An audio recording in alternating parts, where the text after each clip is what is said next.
అందరికీ వందనాలు. ఈ 888 ఆరోగ్య అద్భుతాల రెండవ ఎపిసోడ్ రెండవ రోజుకు మీ అందరికీ స్వాగతం. నిన్న మనము మూలాధార చక్రం పైన దాన్ని ఎలా ఉత్తేజింప చేయాలో నేర్చుకున్నాము. ఈరోజు దాని తర్వాత శక్తి కేంద్రమైన స్వాధిష్టాన చక్రాన్ని ఎలా ఉత్తేజపరచాలో నేర్చుకుందాం. నాతో పాటు మీరు కూడా ఈ సాధన చేయండి. ఈ సాధన చేయటం వల్ల మీలో కూడా ఆ శక్తి కేంద్రము ఉత్తేజితమవుతుంది. స్వాధిష్టాన అంటే మన ఇష్టము మన కోరికలకు సంబంధించిన కేంద్రమే ఈ స్వాధిష్టాన కేంద్రం. మన కోరికలు, మన ఊహలు, మన జీవిత ఇచ్చలు, కోరికలు వీటన్నిటికీ కేంద్రము ఈ స్వాధిష్టాన చక్రమే. ఎలాగైతే నీరు ప్రవహిస్తే నది ప్రశాంతంగా ఉంటుందో అలాగే మనలో కూడా కోరికలు ప్రవహిస్తే బాగుంటుంది. కానీ కోరికలు ఆగిపోతే మళ్ళీ అది చెడు వాసన ఇస్తుంది.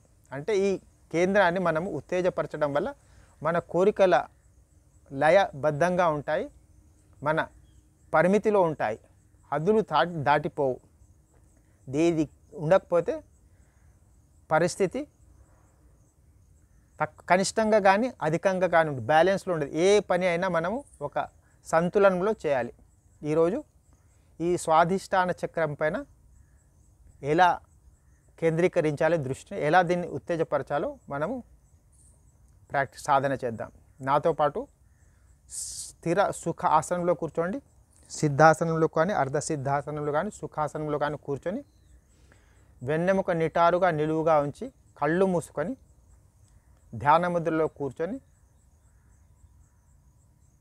3 సార్లు వం అనే బీజమంత్రాన్ని అని ఆ స్వాధిష్టాన కేంద్రం దగ్గర మనము దృష్టిని పెట్టాలి. ఇది ఒక ఆరెంజ్ కలర్ లాగా ఉంటుంది. మన మూలాధారమేమో ఎరుపు రంగులో ఉంటే ఇది ఆరెంజ్ కలర్లో ఉంటుంది. ఆ ఆరెంజ్ కలర్ వలయాన్ని, శక్తి కేంద్రాన్ని మీరు గమనిస్తూ ఉండాలి. ఈ ప్రక్రియలో ఒక 3 సార్లు నాతో పాటు వం అని ఆ కేంద్రం పైన దృష్టి పెట్టండి. వం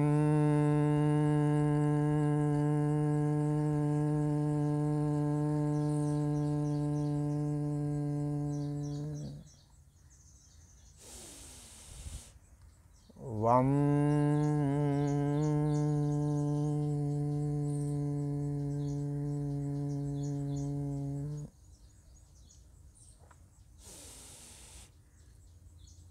వం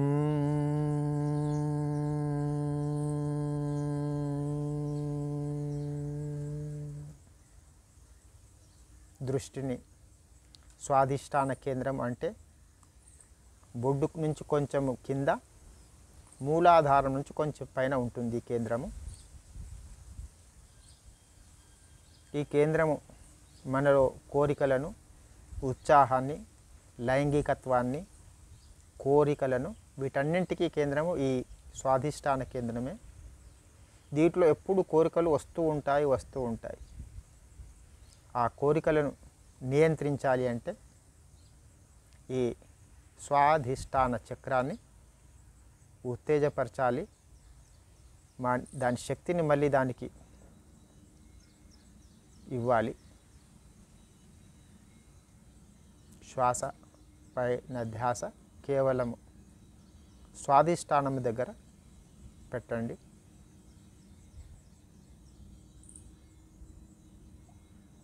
ఈ కేంద్రము మన కోరికలను సఫలీకృతం కూడా చేస్తుంది. ఈ కేంద్రము బలహీనంగా ఉంటే మనం ఏ నిర్ణయాన్ని తీసుకున్నా దానిపైన సరి అయిన పని చేయలేకపోతాము. కానీ ఈ ప్రక్రియ ద్వారా స్వాధిష్టాన చక్రాన్ని ఉత్తేజపరచడం వల్ల మనలో ఒక సంతులనము, బ్యాలెన్స్ వస్తుంది. దీనివల్ల మన లైంగిక జీవితము, మన కోరికలు, మన ఇష్టాలు, మన భావోద్వేగాలు ఇవన్నీ ఒక సంతులనంలో, ఒక బ్యాలెన్స్లో ఉంటాయి. అందుకని ఈ స్వాధిష్టాన చక్రాన్ని ఉత్తేజపరచడం అంతే అవసరం. దానిపైన దృష్టి కేంద్రీకరించి ఇలాగే ప్రతిరోజు నాతో పాటు ఈ 8 రోజులు ఈ శక్తి కేంద్రాలను ఎలా ఉత్తేజపరచాలో తెలుసుకుందాము.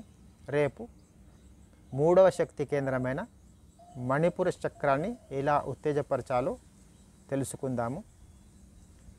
మీరు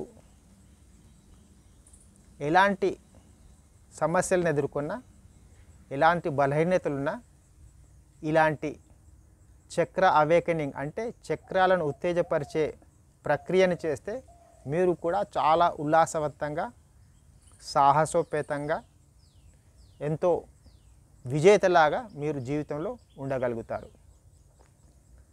రేపు మళ్ళీ మనం మరో ఎపిసోడ్లో కలుసుకుందాము. ఈ వీడియోని లైక్ చేయండి మరియు మా ఛానల్ని సబ్స్క్రైబ్ చేయండి. మరిన్ని వివరాలకు మా వెల్1 ప్రోగ్రామ్స్లో జాయిన్ అయ్యి ప్రతిరోజు ఆన్లైన్లో నాతో పాటు యోగా ప్రాణాయామం చేయండి. అంతవరకు సెలవు. ధన్యవాదములు.